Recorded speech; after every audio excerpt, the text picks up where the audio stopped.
Does it get better once you add another layer on? Because that just went into a big blob. Hello everyone and welcome back to my channel. In today's video I thought I'd create 5 different abstract acrylic paintings using 5 different fluid pouring acrylic paint techniques. It's a bit of a mouthful. So I'll get everything set up and then we can get a little bit messy. Right, so the first technique I'm going to be doing is a dirty pour, or some people call it a flip cup too. I think they're both very similar to one another, but I need to mix my paints up first. Okay, so I'm just using this pouring medium for this video. It's by Vallejo? I'm probably pronouncing that wrong. Not sponsored or anything like that, it was just cheaper than Liquitex. And I'm just going to be mixing them with some pink paint, blue paint, orange, gold, green and white. Hopefully that'll be a nice combination. And I'm also going to be adding some of this stuff, the silicone oil, because I read online that apparently it helps the cells develop and stuff like that, so I thought I'd give it a whirl. Apparently all the fluid art people use this stuff, so it was highly recommended. You just apparently want a couple of drops in. Give all these a mix. Okay, and the next step of this dirty pour is to add all our paints into another cup, but do it in small layers on top of each other.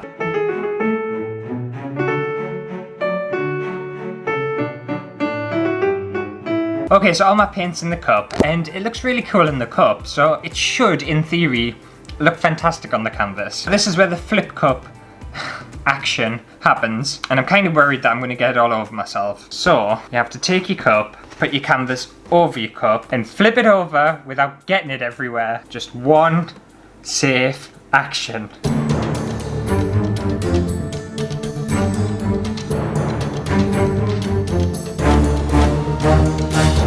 Yes, I did it. Right, are we ready to see what it looks like? Don't be ugly. Ooh, okay. I think that looks quite nice so far. Give it a little roll.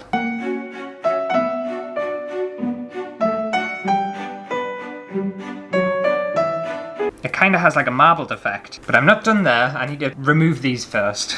Right, now we get the heat gun and give it a good blast, see if we can get some cells going.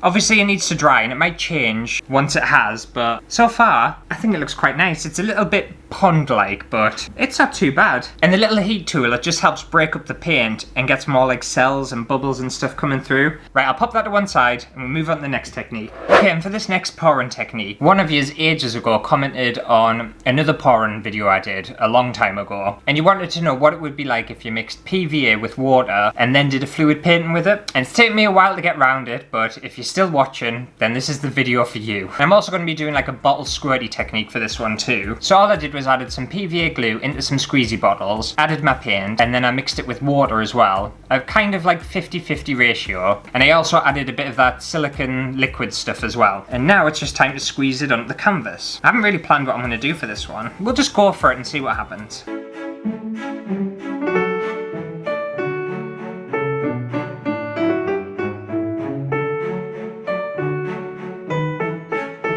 I have no idea what technique to call that, but I did get it all off my table. It kind of started off like a donut kind of thing. It just ended up doing its own thing really, didn't it? I will say it's a lot more lighter and a lot cleaner than obviously the dirty pour, and I think it'll be a lot more minimal as well once it's finished. But I do want to go over it with the heat gun again, see if I can get some cells out of it. Well, my heat gun has broken. So maybe I won't be getting any.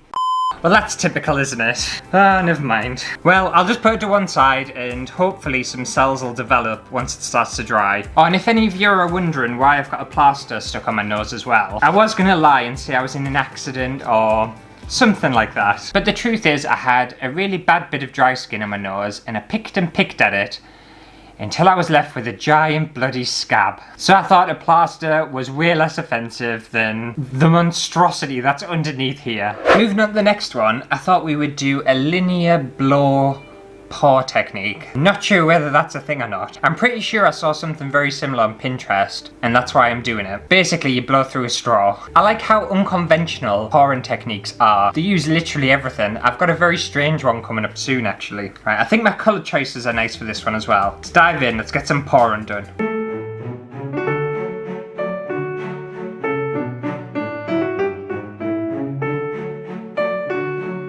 Okay, so that's just kind of the base, the layer, the foundation, if you will. And now, apparently, I'm allowed to blow... I'm allowed? I should be able to blow all of this out and create some really cool effects.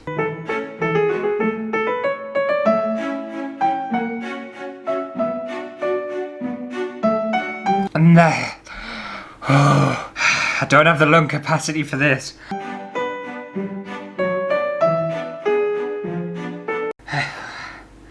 I'm going a bit lightheaded.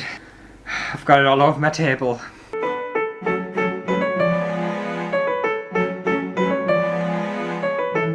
It's hard to tell when to stop. I just want to keep going and going. Right, I think I'm going to leave it like that. I want it quite simple down at the bottom and just quite plain, and then the action happening at the top. Plus, I don't think I've got any more oxygen in my lungs. I'm going to pass out. But I'll be interested to see what the painting looks like if some kind of cells build up and some movement happens. I think this one's going to be a winner. I think it's going to be really, really nice once it's dry. Well, I had a tiny bit of disaster once I put that painting away because I was trying to get a really funky, cool thumbnail for this video. I always take my photos for my thumbnail on my phone just because it's easier. And I dropped my phone face first into the painting. It was covered. I managed to fix the painting, don't worry, and I managed to clean my phone. But I do have a little bit of paint literally right on my nipple. Just there. So if you're ever wanting to know where my nipple was, it's literally just there. So for this technique, I'm going to do more of a kind of structured version of the flip cup idea. So I want to just pour in multiple blobs and then kind of swish it around the canvas. Just to give us a little bit more control over it. The dirty part, it just, everything goes everywhere.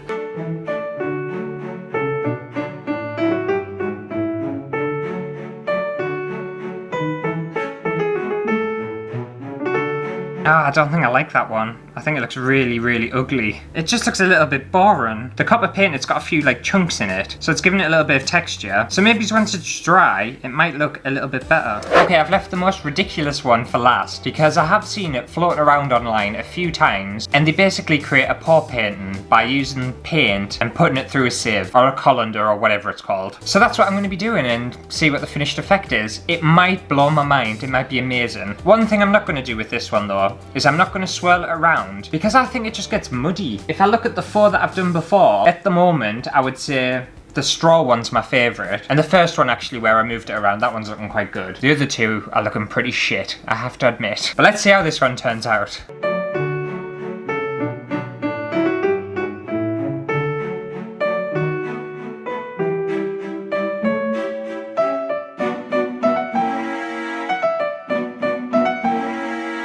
Well, that didn't... Does it get better once you add another layer on? Because that just went into a big blob. I swear if this ends up being just giant blobs, I'm going to be pissed off. Oh, wait. Oh, it's doing something now. Yeah. Oh, here we go. This is where it happens. This is the magic.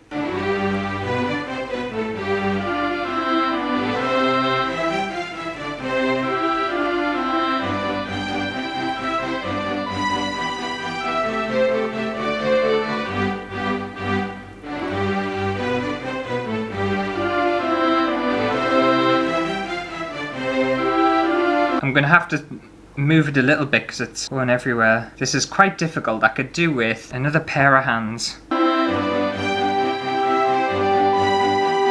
Just don't want to move it too much. Oh, I don't know. I don't know whether that one's going to look very nice. But I've done it now.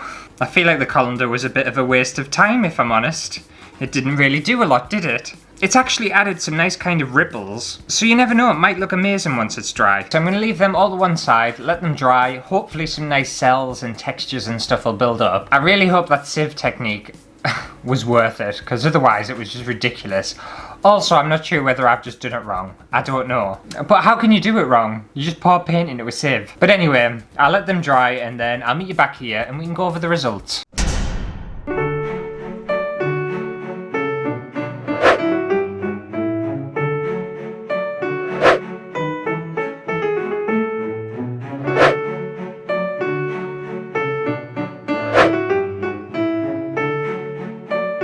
Surprisingly, I think all the techniques that I've done in today's video, I think they've worked really well. I think my least favourite has to be this Colander painting that I did. And it's not because of the technique itself. I think the techniques work quite well actually. It's got some really nice textures. But my colour choices are just way off. It kind of looks like fire or... I don't know, it's not really my aesthetic. But the patterns it's created, I'm here for it. I quite enjoy it. And the person who was wondering about using PVA with water as a medium for fluid painting, it does work. It works really well. The only issue you're going to find is because you're diluting the medium with water, your colours are going to be a lot more transparent. But you won't be able to see it on camera, but this kind of pink part here, it's got like an airbrushed effect to it. It's very different from all the other techniques and all the other mediums. And I quite enjoy it. I'm not mad at that one either. And my kind of linear painting, it had a mind of its own really. It didn't keep that very structured edge to it, which is what I was after. But I still enjoy it. I quite like that one too. But let me know down in the comments which fluid art painting technique was your favourite. And if you enjoyed this video, make sure to give it a thumbs up. And if you're new here or you haven't subscribed yet, then why don't you subscribe?